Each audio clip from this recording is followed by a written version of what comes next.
नहीं रहे थे इलेक्शनों में, बेतहाशा इंजीनियरिंग की गई, लेकिन फिर भी जब नहीं जीते तो आरटीएस को बंद करवा के उसको 2-4 वोटों से अक्सरियत करवाई, और फिर जब वो वज़ीर आज़म उसको बनाया गया, सिलेक्टेड बंदा जो था 4 वोटों की बढ़तरी से वज़ीर आज़म बना था, वो कहाँ गए वो दिन। डॉलर 104 से 300 के करीब चला गया, हमने तो हिलने नहीं दिया। जैसे इमरान खान आया तो डॉलर में पता नहीं क्या उसको पर लग गए कि वो उड़ने लग पड़ा, रुपया मिट्टी में मिल गया, ग्रोथ रेट खत्म होकर रह गई। आईएमएफ अपनी शर्तों पे आया, दोबारा उसको लाया उन्होंने।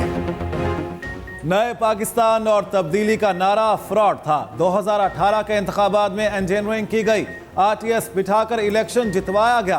कायद नून लीग नवाज शरीफ ने सियासी हरीफों का लफ्जी रिमांड ले लिया। पार्लिमानी बोर्ड के इजलास से खिताब में कहा, सिलेक्टेड को 4 वोट से वजीर आजम बनवाया गया। एतमाद का वोट दिलाने के लिए हेलीकॉप्टर उड़ाए गए। हमने 4 साल तक डॉलर को बांध कर रखा। पीटीआई की हुकूमत आते ही डॉलर बेकाबू हो गया। अमेरिकी करेंसी 300 रुपए से ऊपर चली गई। मुल्क में दहशतगर्दी वापस आ गई।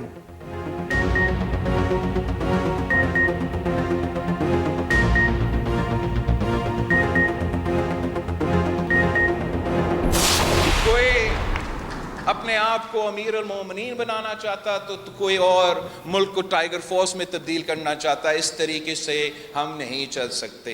एक दूसरे को जेल भेजने का एक सियासत का कामयाबी समझते हैं। ये कामयाबी नहीं, ये सियासत का शिकस्त है, सियासतदानों का शिकस्त है, सियासी कारकुनों का शिकस्त है। अगर हम यही पुरानी सियासत करेंगे तो जो भी वजीर आजम बनेगा मुल्क नहीं चलेगा। हम इन मुआशी मसले से नहीं निकल सकेंगे, अपने आप को, अपने अवाम को नहीं बचा सकेंगे। पुरानी सियासत करने वाले किसी वजीर आजम से मुल्क नहीं चलेगा। चेयरमैन पीपल्स पार्टी ने सियासी मुखालिफिन को फिर निशाने पर रख लिया। लाहौर हाई कोर्ट में वकला से खिताब में बिलावल भुट्टो ने कहा, एक को अमीरुल मोमिनीन बनने का शौक था, दूसरा टाइगर फोर्स से मुल्क चलाना चाहता था। साबिक चेयरमैन पीटीआई नफरत की सियासत लेकर आए। एक दूसरे को जेल भेजना कामयाबी नहीं शिकस्त है। मजीद कहा, तारीख दुरुस्त करने का वक्त आ गया। जज साहिबान अपने फैसलों से खून के दाग धोएंगे।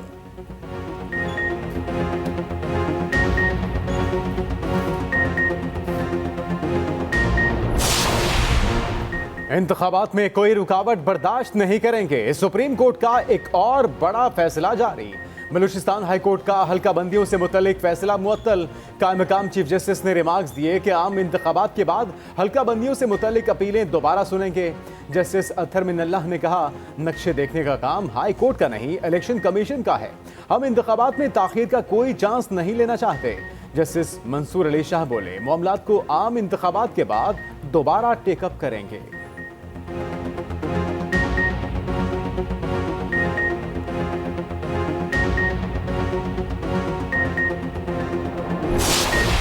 इलेक्शन का काउंटडाउन, इंतखाबी अमल का आगाज हो गया। कागजात नामजदगी के लिए फॉर्म का इजराज शुरू। इलेक्शन कमीशन ने कागजात नामजदगी के लिए हिदायत जारी कर दी।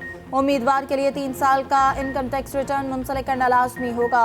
8 दिसंबर तक की बैंक ट्रांजैक्शन का रिकॉर्ड देना पड़ेगा। कागजात के लिए कम अज कम उम्र 25 साल तय। कौमी असम्बली के लिए फीस 30,000 रुपए मुकर्रर। सूबाई असम्बली के लिए कागजात के लिए 20,000 अदा करना होंगे। 20 से 23 दिसंबर तक कागजात जमा होंगे। सूबाई असम्बली के लिए मुताल्लिका सूबे का रहायशी होना जरूरी करार। उधर मुल्क भर में DROs की ट्रेनिंग जारी। 144 DROs को तरबियत फराहम की जा रही है। कागजात हासिल करने के लिए इलेक्शन कमीशन के बाहर काउंटर कायम।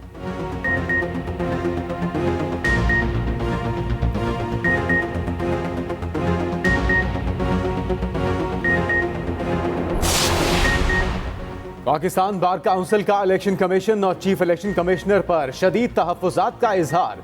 इलेक्शन कमीशन के इंतखाबी तरीक़ेकार पर सवाल उठा दिए। हल्का बंदियों और नशिस्तों की तकसीम पर भी तहफ़्फ़ुज़ात जाहिर कर दिए। आम इंतखाबात में तमाम सियासी जमातों के लिए यकसा मौक़े पर जोर। एलामिये में कहा कि इंतखाबी अमल में शफाफियत यकीनी बनाने के लिए बराबर के मौक़े फराहम करना चाहिए।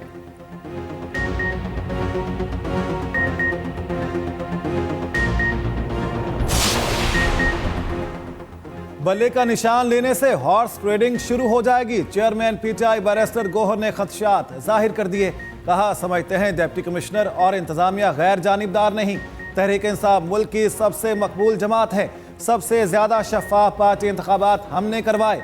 हमारे वर्कर्स को इंतखाबात का इंतजार है।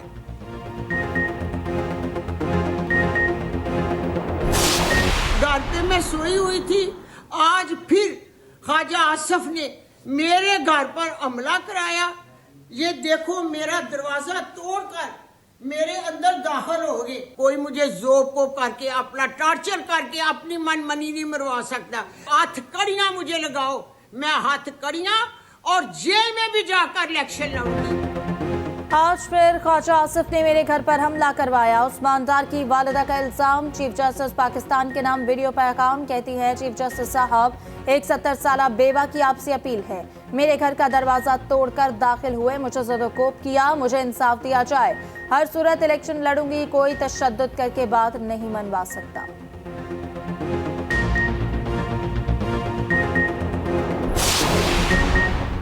उस्मान डार की वालिदा का इल्जाम ख्वाजा आसिफ ने तरदीद कर दी। लीगी रहनुमा ने कहा, मुखालिफिन के बुजुर्गों और अहले खाना का एहतराम करता हूँ, अपने हरीफों के साथ उसूलों की जंग लड़ता हूँ, कभी इंतकामी सियासत नहीं की, हमेशा सियासी जंग लड़ी, जातियात की नहीं।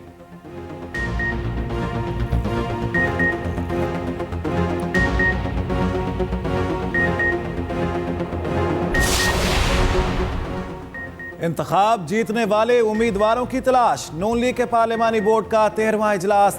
फैसलाबाद डिवीजन के उम्मीदवारों के इंटरव्यूज किए गए। नवाज शरीफ, शहबाज शरीफ और मरियम नवाज की इजलास में शिरकत। कौमी असम्बली की 18 और सूबाई असम्बली की 38 नशिस्तों के उम्मीदवारों ने इंटरव्यूज दिए। नवाज शरीफ ने खुद उम्मीदवारों की जांच पड़ताल की। इजलास में इस्तेहकाम पाकिस्तान पार्टी से सीट एडजस्टमेंट पर भी गौर।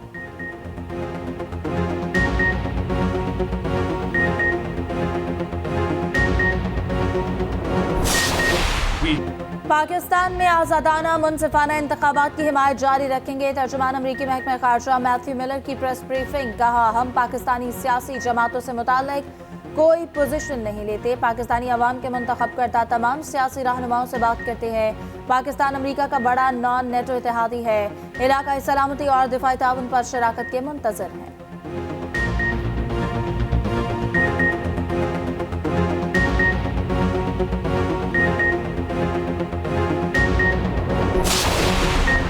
आर्मी चीफ की अमरीकी सेंट्रल कमांड के कमांडर जनरल माइकल एरिक कोरेला से मुलाकात। मुश्तरका दिलचस्पी की उमूर, बिलखुसूस इलाकाई सलामती के मामलात में ताउन पर तबादला ख्याल।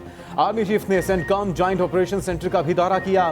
फरीकैन ने मुश्तरका तरबियत के तरीकों पर भी तबादला ख्याल किया। तरबियती उमूर को बढ़ाने की जरूरत पर जोर दिया।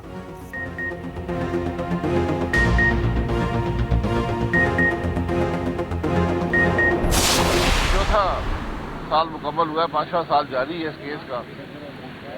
कोई नई बात नहीं है। पिछली दफ़ा जो नैब का केस था मेरे खिलाफ, वो 9-10 साल चलना था, तो ये भी चलता रहेगा। मैं तो बार बार कहता हूँ कि इन केसों, इन अदालतों में कैमरे लगाएं और पाकिस्तान की अवाम को बताएं कि कौन सा जुर्म यहाँ पर हुआ है। लेवल प्लेइंग फील्ड से तहरीक इंसाफ आई थी, आज भी वही हालात है। मैंने कहा मैं इलेक्शन नहीं लड़ूंगा। शाहिद खाकान आबासी ने खुद को इलेक्शन की दौड़ से बाहर कर लिया। नैब कोर्ट में पेशी के बाद मीडिया से गुफ्तगू में कहा, मैं इलेक्शन नहीं लड़ूंगा। जिस लेवल प्लेइंग से पीटीआई को इख्तिदार मिला वही हालात हैं। 4 साल से नैब में केस तेरे इल्तिवा है, एक गवाह आया ना ही केस चला। एक मीटिंग अटेंड करने पर यह सब देख रहा हूं। LNG रेफरेंस की समाअत 13 फरवरी तक मुलतवी।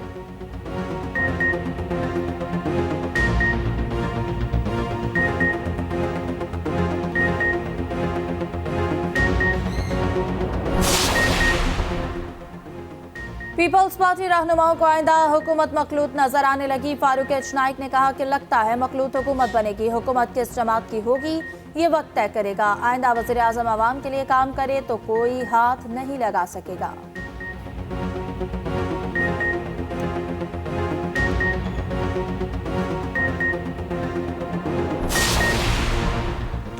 निगरान विभाग वजीर फवाद हसन फवाद और मुशीर अहद चीमा ओहदों पर बरकरार रहेंगे या नहीं, इलेक्शन कमीशन कुछ देर बाद फैसला सुनाएगा।